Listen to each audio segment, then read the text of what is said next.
this book, Feminists Don't Wear Pink and Other Lies, amazing women on what the effort means to them.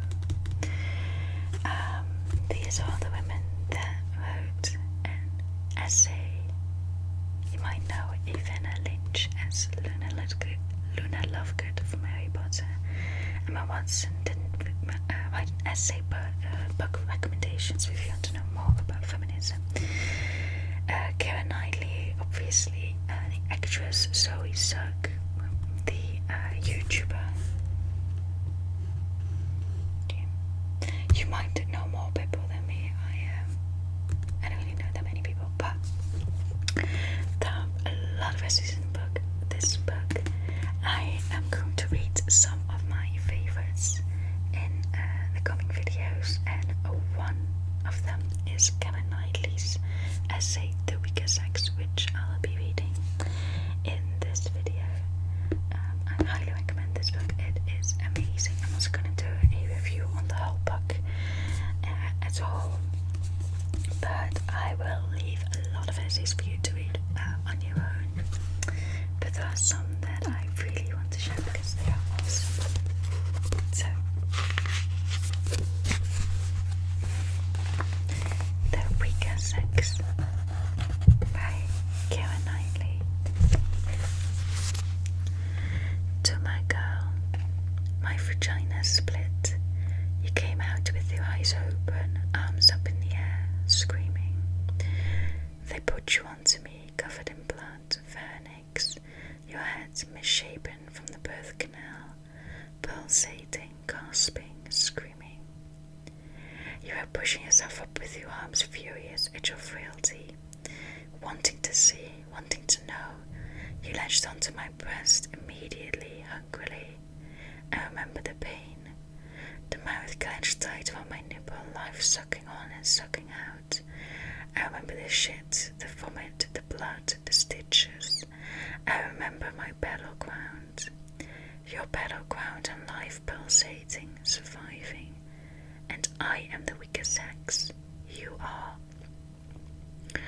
People came to the hospital immediately, family, friends, come to see you, the sweet little baby, and me in beautiful motherhood. We had champagne and Chinese food. I was in a hospital gown with paper pants on, blood soaking through the sanitary pad wedged between my legs, adrenaline coursing through my veins. I felt invincible. You were in a crib by the bed. You cried and I ran to you, exposing myself to the men in the room, blood running down my thighs. Our cellulite.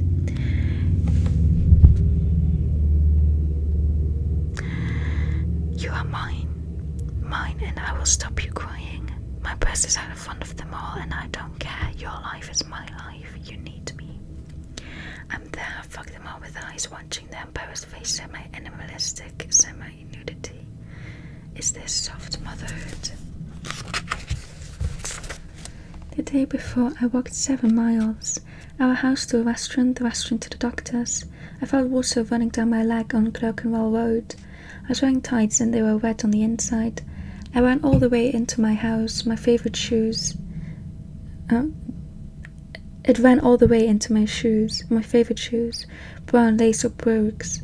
You'd been engaged for a month, head wedged between my legs, waiting to come out. I didn't know that my waters had broken. I didn't know that the numbing dull pain was the first contractions. They'd been going on for days. I thought I'd pissed myself. The shame. I walked 2 miles more to the doctor's. It began.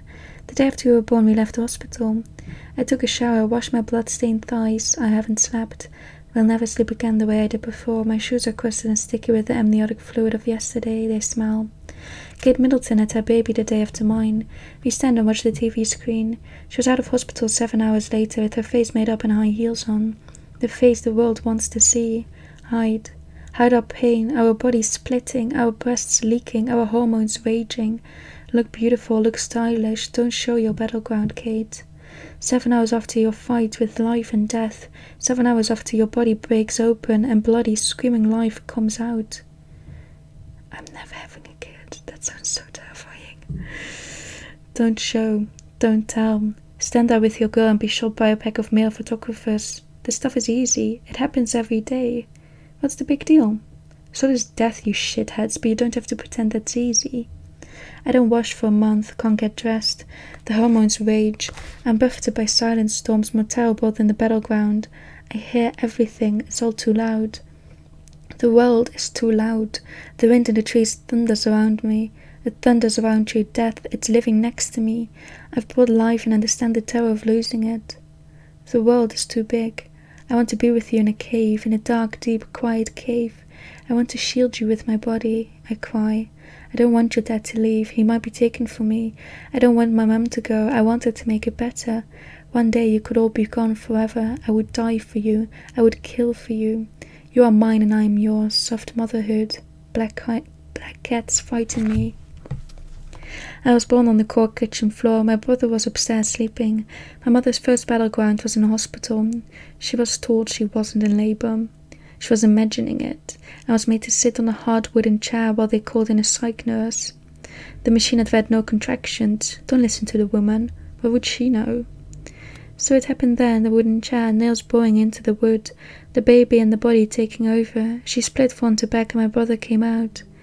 She never went into a hospital again. With me she stayed in her cave, the kitchen, the beating heart of the house, the weaker sex. My mother worked. I was so proud of her, so proud to be her daughter. She was a writer with her voice. She walked around with bare feet and caused a scene. She was ambitious and angry and loved me. She could do anything. I can do anything. I will do everything. She is a trickster, manipulator, a warrior, a laugher. She is immovable. She is a fairy. She is a matriarch. She loves and is loved. She is in charge. I am in charge. You are in charge. I work because my mother told me to. I work because I'm good at it. I work for my family. I work so you can be proud of me the way I was of her. I work to show you that you can, you must. I turn up on time, world perfect, with ideas and an opinion. I'm up with you all night if you need me. Sometimes I cry, I'm so tired. Up with you all night. I work all day. You visit me in my lunch break or when the camera turns round. That time is your time. I try every which way to be there when you wake up and to put you bed.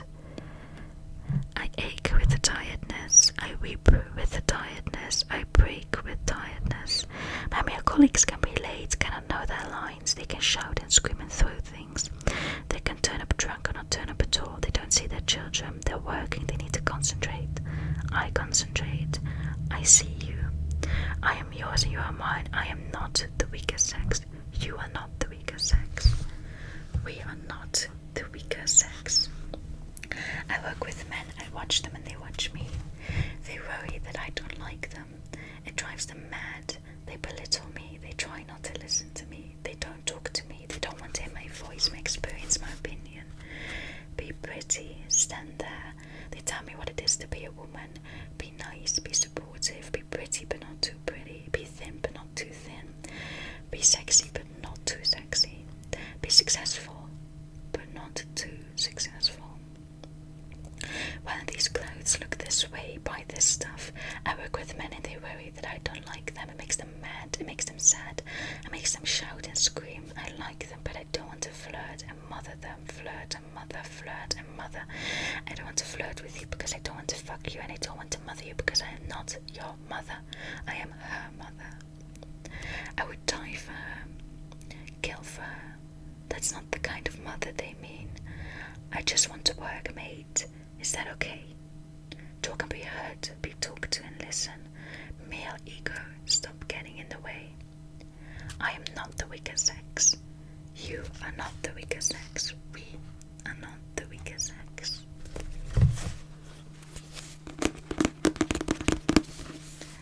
Amazingly powerful and just the right amount of anger and empowerment. I think sometimes people, and I've done this a lot, women only talk about the problems they face because a lot of people say we don't need feminism anymore, so you want to prove that yes we do, and this is all the shit we still deal with. But that's only to convince the people who say we don't need feminism anymore. I know we still need feminism, and when I hear that stuff, it makes me feel